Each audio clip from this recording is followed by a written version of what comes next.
So ito na nga mga kababayan, yung una nating pag-uusapan ngayon na kung saan, ito nga po, 'di ba? Ma'am Stephanie Lieto, ayan. Ito yung hindi gustong marinig ng mga DDS. Mga kababayan, according sa ito chismis lang ha.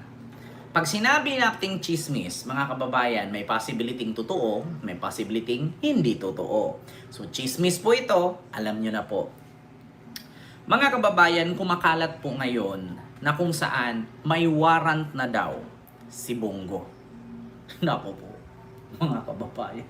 Ito pa naman yung hindi gustong marinig ng mga DDS. Kasi bakit? Mauubos po talaga sila.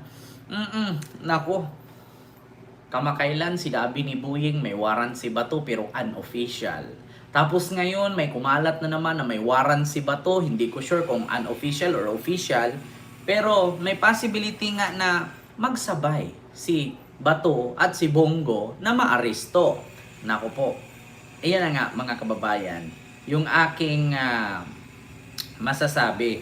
So ito po mga kababayan. Pakinggan nyo po ha. Pakinggan nyo mga kababayan kung gaano katotoo itong issue na to na talagang meron daw warrant si Bongo. O sige, pakinggan natin para hindi naman tayo dito sabihin na may chismis daw, ganyan. Basta pinaalala ko lang, disclaimer. Hindi po nanggaling sa akin. Natural, content creator tayo, mag-create tayo ng content. Pero, sabi natin na wala naman tayong proof na maipakita, pero magbe-base tayo sa balita. Ito po, mga kababayan. Yung ilang mga indicative na mangyayari.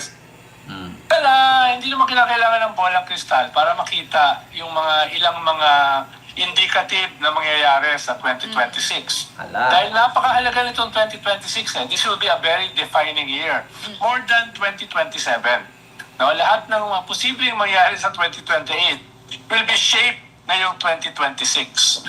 No, halimbawa, yung ekonomiya, yung backdrop, yung objective sitwasyon natin, mukhang lahat naman nag-agree na below target yung ating economic development sa 2026 because of different factors, no?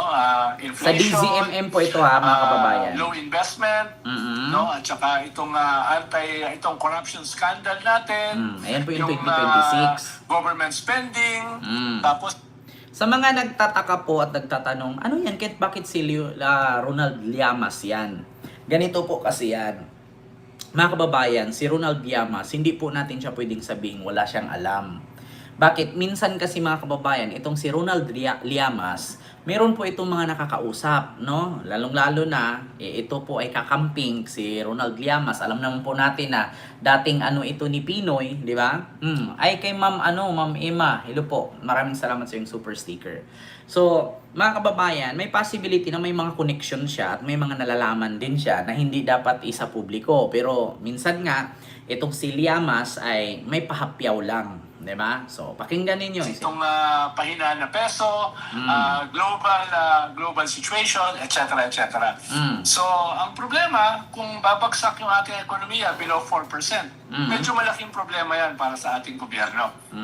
Ikalawa, mukhang itong political battles ay mag-scale up sa 2026. Halimbawa, ay may isasampa uling impeachment case laban kay Vice President Sara Duterte. Tapos, meron ding mga kaso na naka-file sa ombudsman, plunder cases, etc. Hindi lang kay Vice President Sara, kung hindi pati sa kanyang mga kaalyado katulad ni Bongo, at saka sa kanyang kapatid na si Pulong Duterte. Narinig ninyo mga kababayan? Merong mga cases na nakasampa sa ombudsman, kasong plunder. At dito naman kay Sara, yung impeachment niya, kay Bongo, at sa kapatid ni Sara. Actually mga kababayan, wag po nating i-underestimate itong si Sir Llamas, no? Ronald Llamas. Kasi mga kababayan, hindi po natin siya pwedeng maliitin.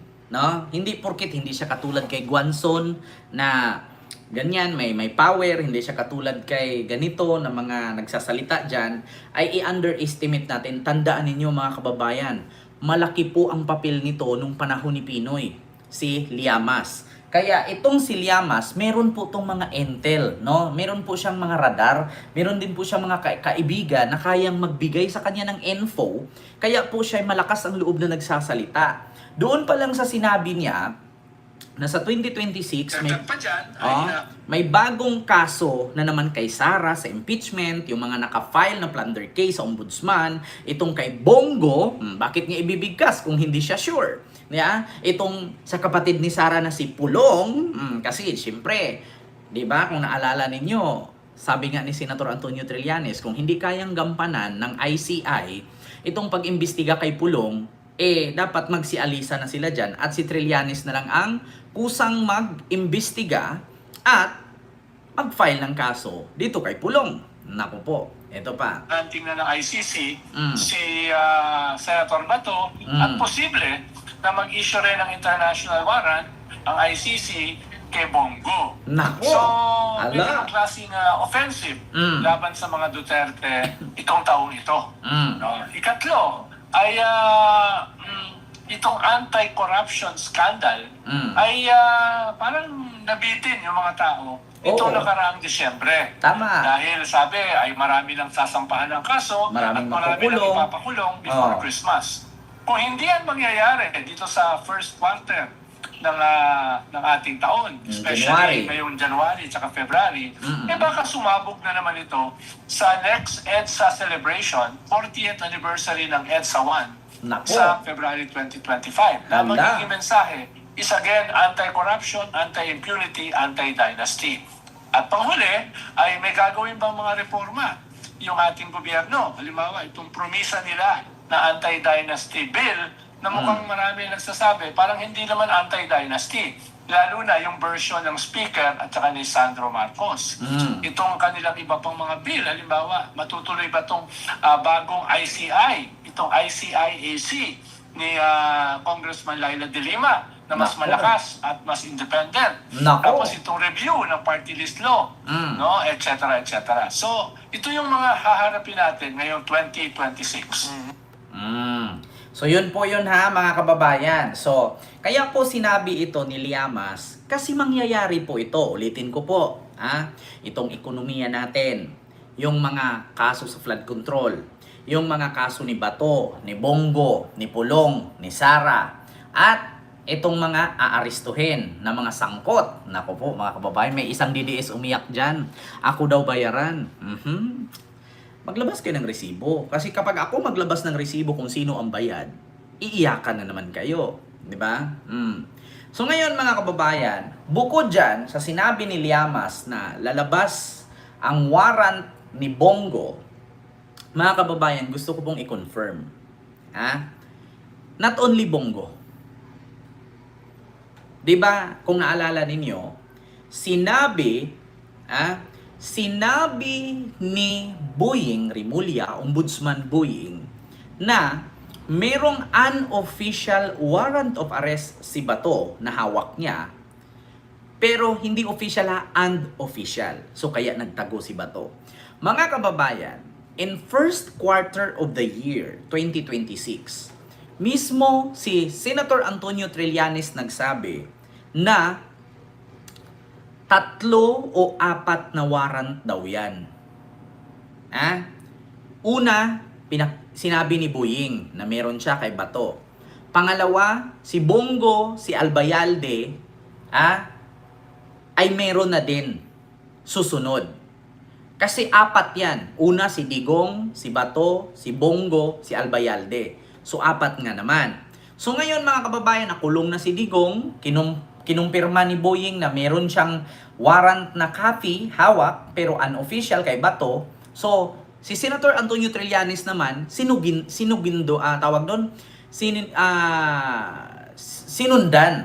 sinigundahan itong sinabi ni Boying na meron pang another 2 na warrant kay Bongo at kay Albayalde. Ito po ha, ipakita ko sa inyo ha, mga kababayan. Baka sabihin na naman ito ng mga didis, fake news ka, bayaran Hindi ka. mo kinakailangan ng Sabihin nyo na lang ng sabihin, maglabas kayo ng pruweba. Kung meron man, isampa ninyo sa kaso. Kung saan nyo isampa yan, harapin ko yan. Oo. Kung meron mang resibo na binayaran ako. Ito, mga kababayan. She has left the country. Mm. They continue to engage with her. They're not really after even the mid-level operators. Mm. So, mananaro down yung mga mai-issuehan ng warrant. Eventually, probably, at most mga apat ang Apat. mai-issuehan. Including former President Duterte na po. Yes. So tatlo. Oh. If we have Senator Bato de la Rosa, Yes. who do you think are the other two? Bongo and Albayalde. Patay. Yeah. At But, what point do you think magkakaroon ng, if any, warrant of arrest Hala. against them? Mga next year na yon, yung dalawa. O, But next si Kay year, Bongo, so ngayon.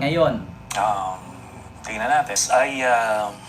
I can state definitively that Rina Garma will be a witness against Duterte. Patay. When she was here, she was already interviewed by the ICC investigators, and also now that she has left the country, they continue to engage with her. They're Oh. not really Narinig niyo, mga kababayan? Ha? 4 na warrant daw yan. Ngunit yung isa, nakulong na si Digong, nagamit na. Yung pangalawa kay Bongo, nandyan na, pero unofficial. Sabi nga ni Boying, meron na.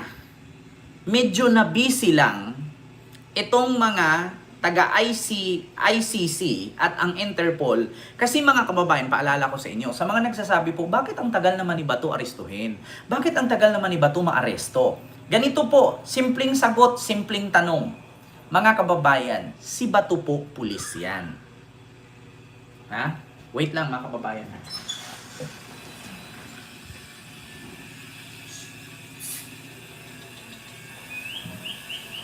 Okay. Hoy!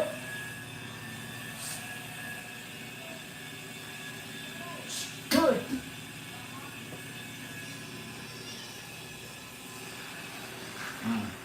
Inaaway ng ampon kong aso yung dumaan kasi may anak kasi siya. Ngayon mga kababayan, ulitin ko ha, sa mga nagtatanong bakit ang tagal ni Bunggong ni Bato arestuhin, ganito kasi mga kababayan. Kaya po matagal siyang arestuhin kasi hindi po basta-basta si Bato na maaresto. Kasi po mga kababayan, ganito po yan. Sa mga statement or testimonya ni Bato, hindi siya susuko. Hindi siya magsusurrender. So may possibility na manlaban. Mga kababayan, tandaan ninyo, si Bato po ang pangatlo sa pinaka-powerful na tao sa bansang Pilipinas, senador po siya. Meron po siyang kakayahan na gumastos at magkuha ng mga private bodyguards. Meron din po siyang kakayahan or gumastos na bumili ng mga armas. At meron siyang kakayahan na proteksyonan ang kanyang sarili kasi nga po pangatlo ang senador sa pinakamakapangyarihang tao sa bansang Pilipinas or dito sa bansa natin. Hindi po basta-bastang gano'n na lang na arestuhin ng Interpol at ICC. Si Bato, mga kababayan, pinagpaplanuhan po yan. Humahanap ng tiyempo ang otoridad sa Pilipinas together with the Interpol and ICC, and mahirap po kasi talaga mga kababayan. Mahirap arestuhin si Bato kasi nga po sa mga statement na kanyang binibitawan at sa mga salita na kanyang binibitawan ay may possibility manlaban po yan. Manlaban. Bakit? May kakayahan po si Bato, mga kababayan, na gumastos at may kakayahan po siyang magbayad para lang sa kanyang seguridad at para lang sa kanyang self-defense na tinatawag. Kaya mga kababayan, kung meron mang plan A kung paano siya arestuhin, merong plan B. Kung merong plan B, may plan C. Kung may plan C, may plan D. At kung may plan D, may plan E. 'Di ba? Ganun po yan mga kababayan. So, Yun po ang rason doon.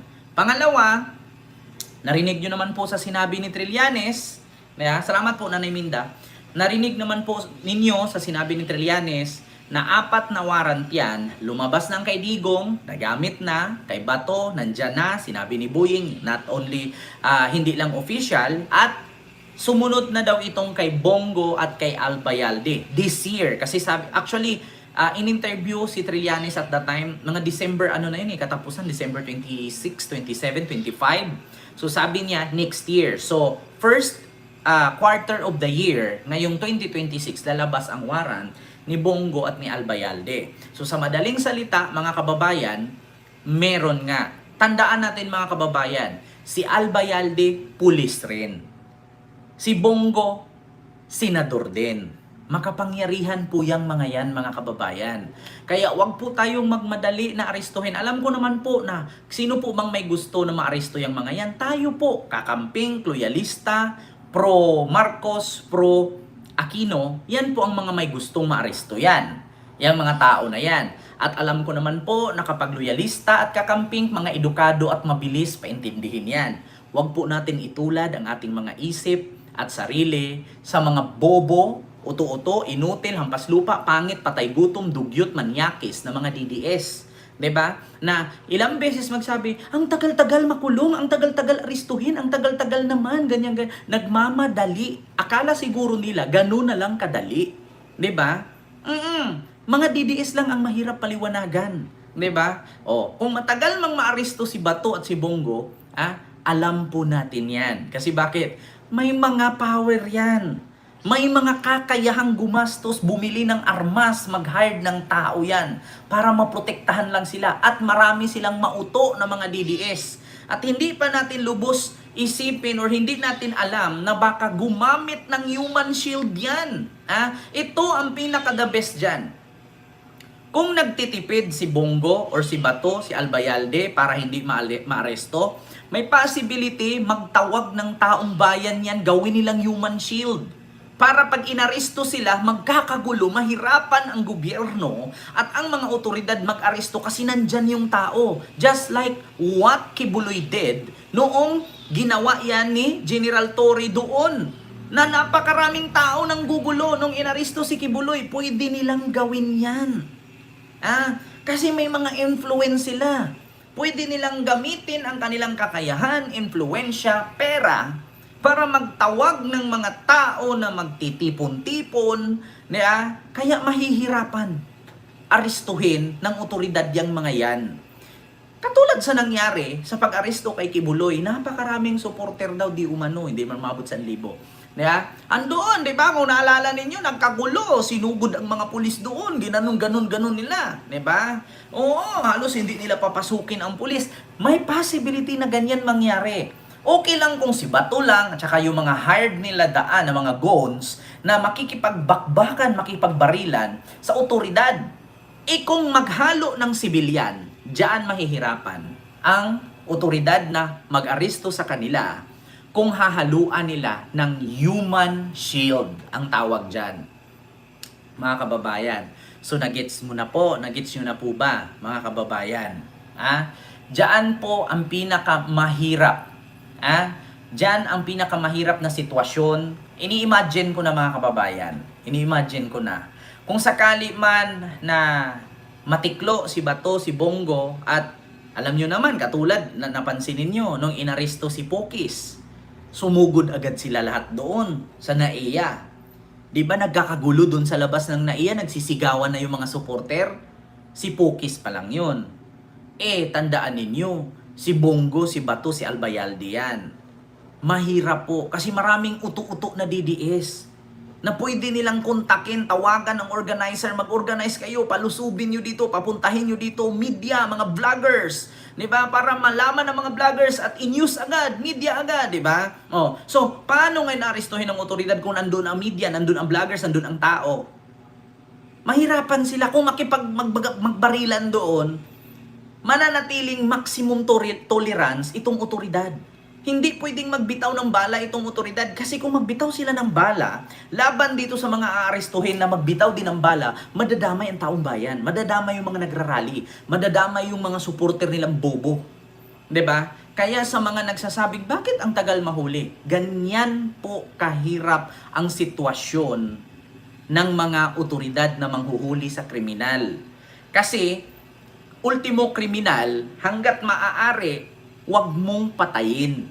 Magkaiba kasi ng ugali si PBBM at si Digong. Kung si Digong lang yan, shoot to kill mo na yan. Wag mo nang maristuhin buhay, patayin mo na.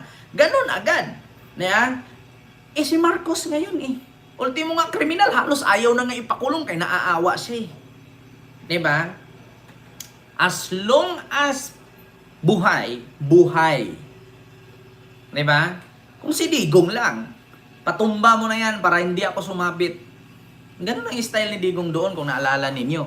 Tumba nyo na. Bakit? Sasabit pa ako dyan. Patayin mo na diretso yan.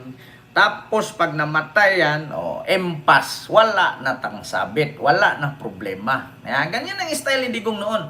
Kapag ka nalaman mo na ang anak ko dawit sa isyu na yan, patayin mo yung pinuno. Kasi pag namatay yung pinuno, itabla ang kaso, sarado, tapos. Di ba? Ganun yun, mga kababayan. Ganun yun. Ma'am Ka-Vibes, mega love shout out po. Marcos ngayon hanggat maaari, buhay. Hanggat maaari, walang masaktan. Hanggat maaari. Di ba? Walang madamay. Alam nyo naman na napakadaming utong DDS. Pwede namang sumigaw yan si Bato, si Bongo dyan. Nandito kami! Maghasik tayo ng lagim. Tulungan nyo kami. Harangan ninyo sila para hindi kami maaresto. Human shield ang tawag doon. Diba? Diba? Mga kababayan. So yun po ang katotohanan doon. Yeah? Like po tayo.